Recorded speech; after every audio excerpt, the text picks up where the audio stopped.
salaamaaleykum Africa salaamaaleykum Sénégal salaamaaleykum woowaa yéen a fii cette émission Hip Hop Follow ngeen ko am en exclusivité fii seen site internet c'est révélation.com tey ñu am l'un des dinosaures de la musique sénégalaise spécialement de la musique urbaine. Xuman ñu ngi lay nuyu di la ziar. di leen delloo ziar bu wér sama gars yi merci ci seet si bi ngeen ma seet si tamit waaw di leen dalal fii si studio Nati Dread jaajëf. ñoo ko déggandoo ñu ngi si studio Nati Dread studio Don Man Xuman. Alors Xuman première question mu lay posé mooy pourquoi Don Man Xuman et lan mooy Don Man Xuman quoi. Gën Man. waaw Gën Man waaw daan tamit am na beneen signification et Gën Man Xuman parce que déjà bi ma commencé def musique bi ma commencé rap on avait tendance à jël ay turu ay super héros comme ay Superman ay Batman et cetera donc Gën Man bi foofu la ñëw parce que moi je me disais que dama bëgg a nekk genre dama xawoon fan ay film cowboy ak yooyu donc je me disais que damay nekk benn genre cowboy mais boo xamante ne kàddoom moom mooy gon bi tu vois donc Gun Man après plus ñuy dem plus ma ne non gon boo ne Gun Man am na ñu koy gisee peut-être ci beneen sens am na ñu koy comprendre comme coup violent donc Gun Man bi ne Gën Man gën mooy ki gën te mën gën ak mën nga boole ko mooy Gën Man donc voilà donc chaque fois da ngay jéem a gën chaque fois da ngay gën a mën li ngay def. ok mën nañ xam Xuman turam dëgg-dëgg. Maxtaar mooy sama tur dëggantaan mooy maxu nga jël ko benn ko muy Xuman. d'accord Xuman am na sant non. waaw Fall. ah Fall. yëpp d'accord ok Xuman nga génne woon benn album yàgg dari bi bon album dafa dóoba parce que voilà ngeen clashante si biir souvent clash bi ñuy gis ñun souvent bon da nga ñaar nit si tollu fële xeer yi di takkarnaase di dem ak ñëw mais yéen ngeen bokk benn son et puis son bi amul yërmande da ngeen laalante nice bi ñëpp apprécier bon loolu idée boobu noonu la ko tabaxee. waaw c'est vrai que affaire boobu c'était assez doy na waar quand même bu ma ko xalaataatee léegi c'est vrai que je me dis que génération bi léegi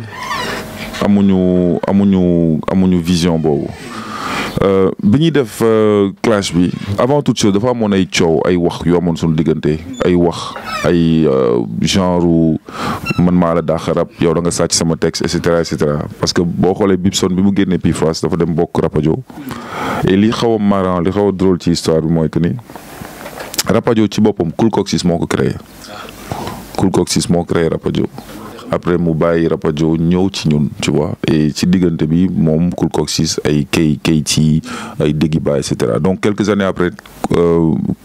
Bibson bi mu bàyyee Pifras mu dem bokk Rapadio. ok donc c'est normal que moi may wax que oui da ngeen sàcc sama yenn textes yi et cetera donc bii Rapadio génnee xibaaru underground en 98 ñu bëri nañ doon xaar ñun ñu répondre quoi dañ doon xaar Pifras wax parce que daf ñu clash xam nga koo bokkal nekk. su génnee ne yow da nga salte ñëpp koy gëm waaye ko ku mësta bokk dëkk ak yow lu mu wax ci yow dañu naan kii day wax lu ko neex rek mais koo xamante ne yéenay bokk fi ngeen di fanaan sul génnee lu mu wax ci yow nit ñi dañ koy gëm donc du coup bi Bibson waxee loolu ñu bëri foog ni effectivement c'était vrai il fallait quand même un moment ou un autre ñu am benn solution il fallait que ñu lijjanti loolu. il fallait ñu laale et kii wooñu Talla Diagne woonu nañu kaay leen def benn album de clash bon kaay leen def benn album pour lii ngeen lijjanti problème yi une bonne fois pour toutes quoi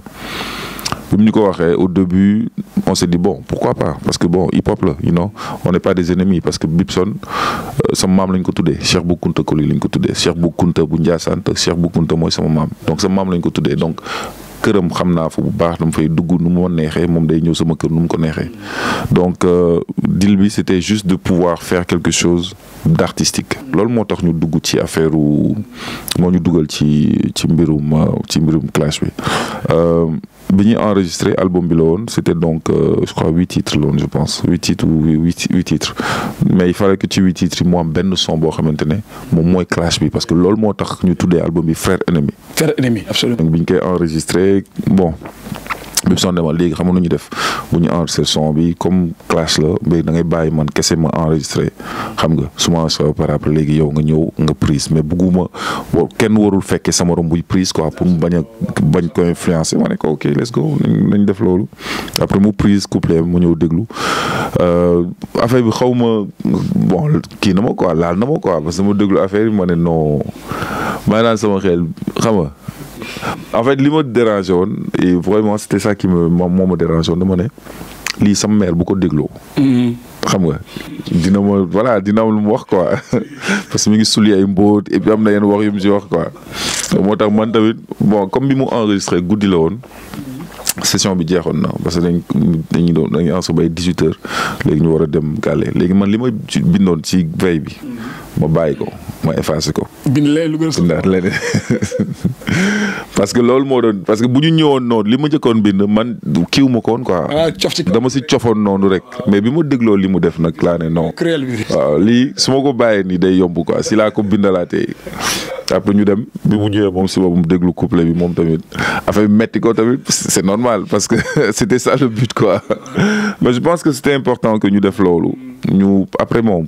c'est passé parce que terewul après nekkaat nañu bokkaat nañu yeneen son bokkaat nañu yeneen projet c'était juste benn moment et puis c'est tey jii nii munoo fexe ba ñaari ennemi yu hip hop bi nga boole leen ci benn son ñuy clashante c'est pas possible parce que ku nekk xam nga dafa am état d'esprit bu gars yi di demee quoi.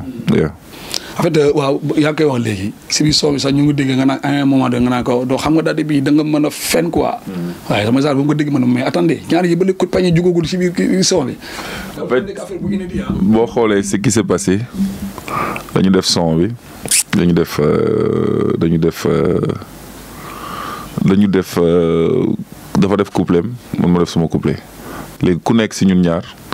dafa waroon def ay bac quoi maanaam dafa waroon def ay adlibs yi tout ça dafa waroon def. ambiance yi mais bi ñu ñëwee bii mu ne ma non c'est que xam nga ambiance c'est que xumaan non xam nga nu ñu def léegi ci ambiance yi léegi il faut ñu effacer piste ambiance yi ñu créer waat beneen piste spécialement boo xamante ne ñun ñaar rek ñoo koy bokk quoi boobaa live lay nekk doo am changer. donc moo tax ambiance yi ma defoon man dañ ko effacé. ok ñu mujj defaraat beneen ambiance spécialement boo xamante ne dañu taal micro bi teg son bi ku nekk takk casque ñu jàkkaarloo live c'est-à-dire que loolu li ngay dégg ci ambiance bi yëpp benn prise la. d'accord benn piste lañ ko dóoree. bi ngeen nekk ci rek. parce que bu boobaa yi ma ko doon wax. muy tontu. taw d'accord si yoon mënoon na am occasion tontu ci. c'est comme ça que c'est passé. non parce que déglu na ko quoi. yëg a gën a métti boo xoolee boo dégloo bu baax a baax son bi am na parties yoo xamante ne ay dégg bu ma waxee benn wax mu naa waaye da nga mën a meewaay genre affaire yooyu daf doon profité ci bi ñu defaat prise bi pour cabaxal yenn yi quoi. si affaire bu naaj bon am benn album Awadi am benn son bu tudd Wari Bana. ah oui. waaw yaa ngi ci rap am malenke. bambara waaw. waaw kele fila sabe nani Wari Bana. bara bana oki nege ki wari sunya mo site seka kuma isegela farafina de aya wuli kelema ba ye. Wari Bana affaire yooyu noonu mais ya si biir man ba ma ko njëkkee dégg son bi sa partie son boobu maanaam yow xubaan malenke la wala. non Côte d'Ivoire boo fa juddoo màggee fa surtout fi ma juddoo comme genre Treichville maanaam mooy quartier yi sénégalais yi boo on va dire en tout cas Côte d'Ivoire mënoo fa juddoo màggee fa si yenn koñ yi te doo dégg bambara donc bambara lañ laa doon làkk foofu quoi et c'est ça qui était marrant parce que morceau bi daf ma yàgg neex quoi morceau wu Alpha Blondy boobu daf ma yàgg neex donc il fallait faire un truc donc il fallait effectivement moom benn genre waaw benn ay cof nii rek pour fàttali pour nekk ci contexte morceau bi quoi. non parce que affaire bi coloré na aussi son bi quoi parce que kenn foogee noonu xumaan dina ñëwee noonu foofu quoi affaire bu nice quoi. bon xumaan ñoom benn affaire Sénégal moo ko constaté xumaan amul sens interdit si biir Sénégal xam nga game bi léegi dafa xajam et public hip hop aussi dafa xaw a exigeant aussi bon xumaan gars yi constaté nañu moom bokk na si les plus respectés actuellement si game bi parmi les ténors quoi bon lu waral loolu en fait noo ko liggéeyee quoi loolu. Bon, je sais pas, man, je respecte tout le monde de toutes les façons. Donc, je veux pas dire que musuma am clash ak ñenn ñi, mais je peux respecter tout le monde. Et par principe, je pense que nit seetu la quoi. Nit ki ni nga mel noonu la nit ki di delloo li nga yónnee loolu lañ lay delloo donc j'ai pas de problème avec qui que ce soit am na ñoo xamante ne peut-être mun nañ bañ a am bokk conception et puis ak âge ak le temps je pense que yu bëree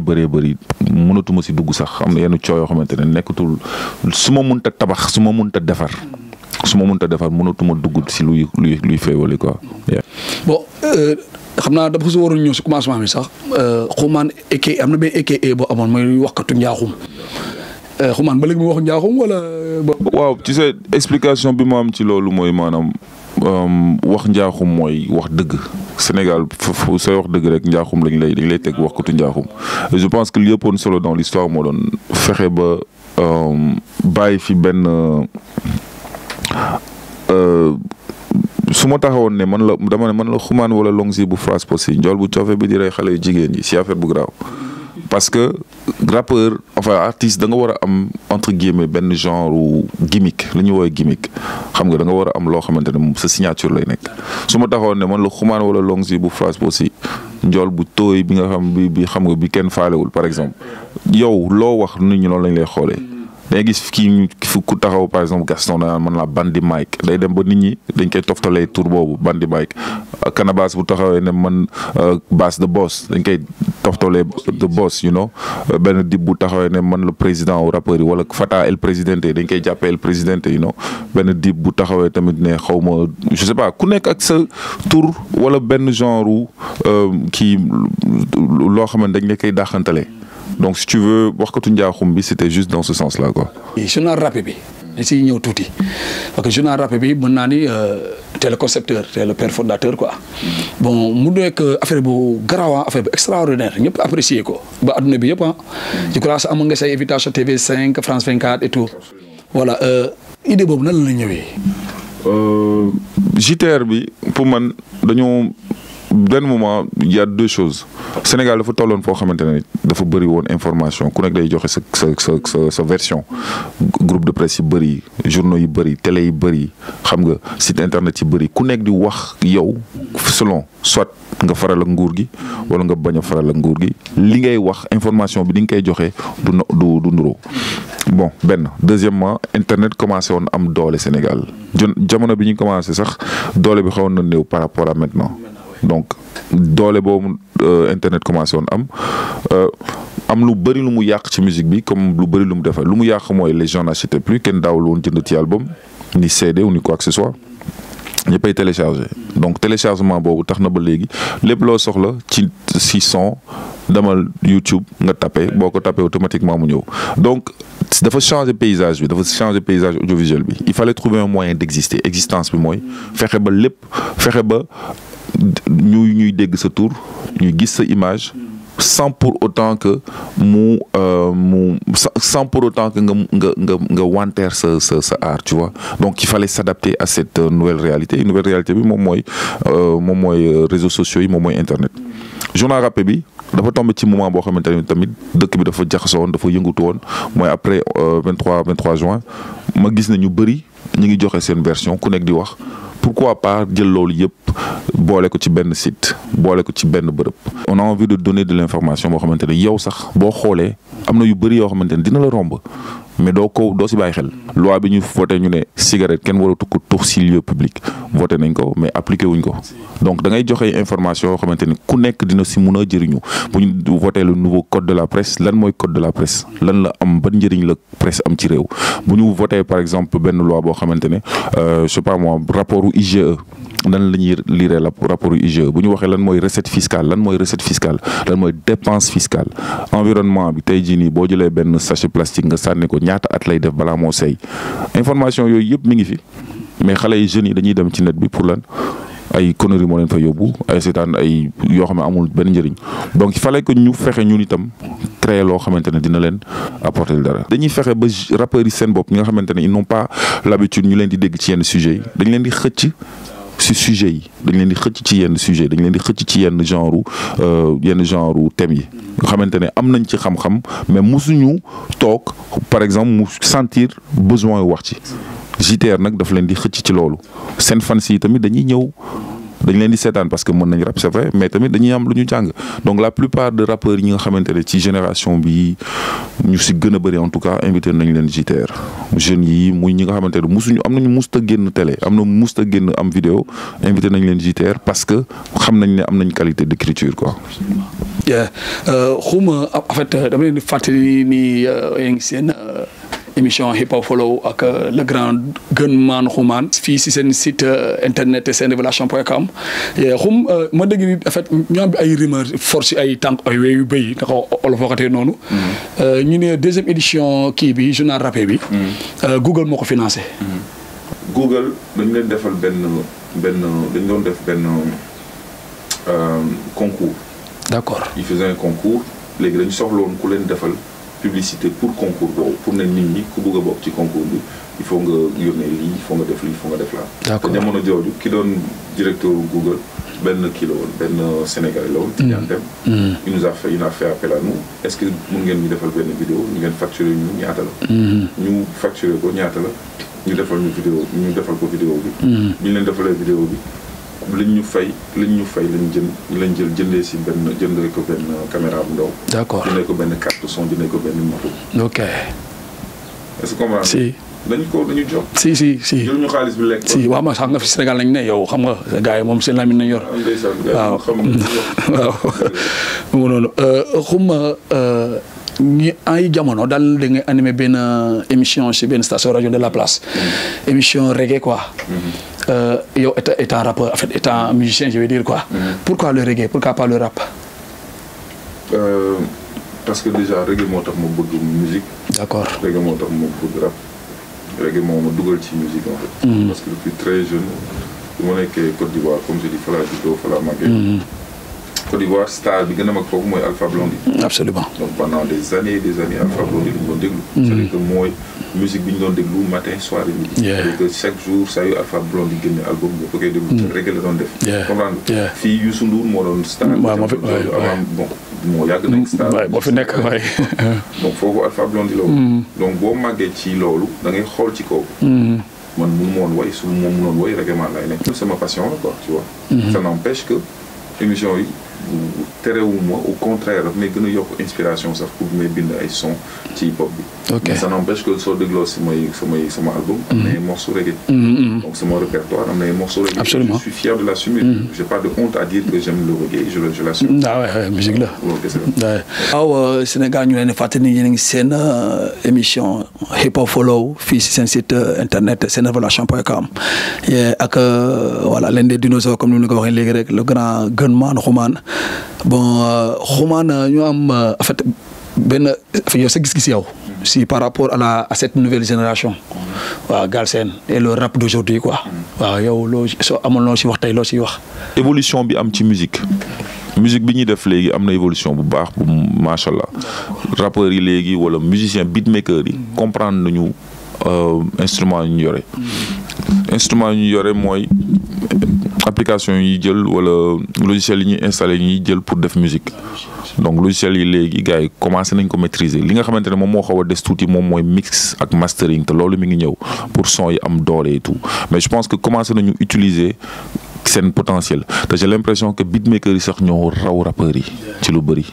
ñoo raw rappeurs yi parce que ils osent prendre des risques te rappeurs yi gën mënaguñu jël ay risques donc beatmakers yi fi mu nekk nii ñoom ñooy façonné ñoom ñooy joxe image bu bees su hip hop Sénégal avant dañ foogoon ne pour nga def rap africain il fallait nga dugal ci ay balafon il fallait nga dugal ci ay percus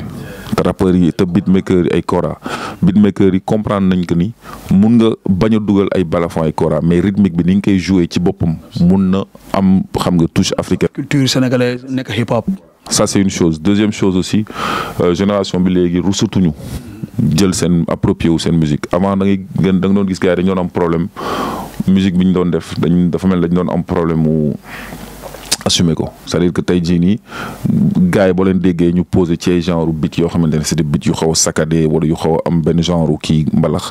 déranger tu leen en tout cas ñu bëri déranger tu leen alors que bu njëkkoon loolu moo ñu doon sonal mun nga def loo xamante ne yow la quoi parce que loolu mooy stay real be real ba kii fake la kii real mooy yow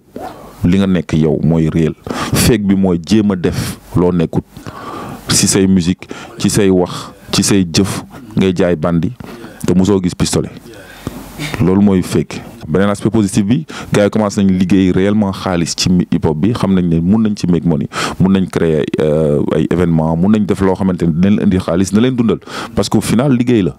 industrie la. yow li ngay job munoo si dundal sa waa kër xamal ne li ngay def baaxul. waay kon ñoom ñëpp ñi si gën a bëri en tout cas ñu ngi commencé xalaat ci sens boobu ça c'est quelque chose de positif. Le truc négatif léegi c'est que rap Sénégal ni ñu ko doon exporter avant exporter tuñ ko noonu. bareetul ay artistes yuy génn Sénégal di dem di jouer ji bitim réew ay artistes yuy dem di bokk ci ay festival yu bëri di teewal di représenter Sénégal loolu noonu foofu la ñu xaw a bloqué. d'accord xuma maam benn anecdote bu ma déggoon yaa ko doon raconté si benn rajo. sa première répétition yaag sa gars yi. waaw xaw ma yaakaar naa sa maam waaw moo toog ci buntu néeg bi nga ne maa ko wax ay Matar bàyyi jàmm ginnaaw moo ko wax Matar. maire bi la woon sama bàjjen jëm si yàlla ndeysaan. ndeysaan yal na ko yàlla yërëm. man bàyyi waaw moo ko wax kii garaaw moo ko wax bàyyi leen xuloo bi waxtaan leen te jubóo waaw maa ko yow tamit ni nga koy waxee métti na lool sax. xuba la ma tax duñ la gis souvent ak Y'en a marre waaw. c'est pas question de duñ ma gis parce que awma problème ak ñoom au contraire woo nañ ma bataay invité nañ ma bataay seen yenn manifestation yi et chaque fois damay ñëw ak plaisir damay ñëw bokk ci jàpp ci liggéey bi peut-être que ni par rapport à samay activité tamit j'ai d'autres choses à faire donc bokkuma biir Y'en a marre mais sympathisant wu Y'en a marre la si commencement film bi falaak naa fekkee naa ko bi ñuy laaj pour ñu defal leen benn hymne pour Y'en a marre je pense man Keyti Djily Bagdad Kilifeu ñoo ko bindoon ci hymne bi ñun la woon mais chaque fois bu ñu amee événement dañuy ñëw bokk wax dëgg yàlla c'est question de temps la rek je pense ak tamit question de dañoo am seen programme bopp bu ñuy dawal chaque fois bu ñuy def ñun par exemple JTR suñu soxlaa Y'en a marre pour ñu bokk ci boo xoolee am na ay émissions yu bëri yoo xam ne dañ leen boole pour ñu ñëw exprimer wu ci biir. jamono yi lay passé gis la nga def ay dons nga def benn don fële centre Talibou Dabo. Pourquoi Talibou Dabo pourquoi centre Talibou Dabo. centre Talibou Dabo du foofu rek am na yeneen centre yu bëri yu ñuy liggéeyal am na association des handicapés du Sénégal may nañ leen ay chaises roulantes ay fauteuils et cetera. centre Talibou Dabo parce que école la ay xale yi fay jàngee tamit yu vulnérable exactement à part ça am na tamit ay postes de santé yu nekk à l'intérieur du Sénégal daaw on avait non pas daaw. Première année, on avait 18-19 postes de santé. Là, on en avait eu 28, 38. Rennes, on est à 40 ou 42 postes de santé avec centre de santé, et matériel médical. Parce que li ñu réew mi jox li ñu teraanga bi ñu réew mi defal ba tax ñu nit ñi xam ñu xàmmee ñu ràññee ñu teraanga boobu il faut que tey jii ni suñu yàlla may tuuti ñu am ay possibilité jël ay nit woo leen pour ñu jàppale ñu pour ñun tamit ñu delloo ko suñu askan dañ koy def. d'accord dañuy ñëw tuuti si actualité muy affaire pétrole taay muy lumbee na réew mi quoi. yow sa gis-gis parce que souvent aussi yow dañ lay dégg si ay débat en fait débat politique am nga si macha allah am nga si benn am na loo si xam daal yow nooy jàngatee mbir moomu. je sais que daal am na lu bëri loo xamante ne peut-être leerul à 100% leeragul si boppu askan wi. ñun xam nga lan lañ bëgg. su fekkente ne coow li dafa am lu si lëndëm rapportu IGE bi ñuy wax tax ba ñu tëj Khalifa Sall. parce que nee nañ dafa luwal xaalisu askan wi rapport boobu noonu loi bi nekk maanaam daan bi ñu daan Khalifa Sall képp ku def lu mu def dañ ko war a daan de la même manière bu dee rapport yu IGE dafa am ñoo xamante ne dañ si war a seen der daf si taq Aliou Sall c'est pas parce qu'il est Aliou Sall c'est qui Aliou Sall citoyen la comme man ak yow rek xam nga donc yenn problème bu fekkee dafa nar a am ay problème ak justice mais dafay démissionner de tous ces postes ba pare ñëw dem dik ñu entendre ko mais mënuñu toog concevoir dëkk boo xamante ne ku nekk ci nguur gi ku far ci nguur gi rek kii nga sauvé nga loolu c'est pas possible c'est pour la bonne et simple raison mooy li may wax ci kii rek ci sama dóor fayu bi ku ànd ak nguur gi ku farul ci nguur gi la ñuy auditer ku far ci nguur gi ñu fàtte la am nga immunité pour lan ku far ci nguur gi lañ ku farul ak nguur gi ñu audité la ku ànd ak nguur gi ñu am immunité pour la bonne et simple raison que dañu am ñoom seen agenda wu bopp. seen agenda wu bopp fexe nañu ba Macky góorgóorlu na ba faluwaat c'est très bien donc instant mi ngi jéem a xàlliwaat yoon bi pour keneen ku si jege naa njaay ku ko jege daal maanaam toogaat pour que ñi nga xamante ne ñoom ñoo amee problème ak justice bu keneen faloo di continuer ci Macky li muy def bañ a dem ci kaso bi et je pense que loolu yëpp askan wi la. rafet na Xuman xam naa émission bi ñu ngi si jeexantal bi. en fait loo bëgg a wax laajuma la ko quoi. on a tendance à xool li xew bitim réew li xew États-Unis li xew ñoom la ñuy copier alors qu'il faut que ñun ñu créer suñuy modèle bopp ñuy mën a copier si ay nit ñoo xam ne fii lañ nekk basé wu fii ci dëkk bi liggéey fii ci dëkk bi réussir fii ci dëkk bi je pense que loolu noonu moom mooy pour man loolu moom mooy li ma ta ñaan c'est pour cela que même jeunes yi ngay gis booy rappeurs yi di créer dara ba mun a feesal ay salle feesal ay stade c'est bien parce que ça donne du courage à d'autres personnes qui font du rap et c'est la même chose pour le sport c'est la même chose pour les industries pour lépp lu jëm ci créativité lépp lu jëm ci affaire multimédia lépp lu jëm ci affaire télévision faut que ce soit des gens excellents il faut qu'on soit d'abord excellent am fighting spirit comme tey jii nii boy américain bi depuis le jardin d'enfants lañ koy inculquer yenn affaire ci xelam ñun la même chose dañ ko war a commencer dès le bas âge tegal ko boy yow mun nga def li nga bëgg a nekk mun nga nekk loo bëgg a nekk à condition nga gëm ko ba pare ñu defal la créer la les moyens pour que nga mun a accéder à sa mission. d'accord si équipe nationale moom loo ci wax. bon man je me dis équipe boo xamante ne même bu dee joué wuñu bu baax. mais résultat final bi gagné nañu. nañ gagné rek. grawul ça ne me pose pas de problème moo ma gënal équipe bu dàq football si monde bi te mënu ñoo indil dara lu baax nañu gagné rek léegi nag coow leeg yenn affaire yu ndaw ndawaan ni c'est normal waaw ay détails. la merci Xuman bon gars yi da leen fàttali yéen a ngi woon seen émission hip hop follow ak P-Soul the hot vibration more vibes tey maa amoon tey le grand Gunman Xuman alors voilà di leen remercier encore j'espère que l'émission a été à votre goût di leen bëggee di leen jaajëfal yëpp.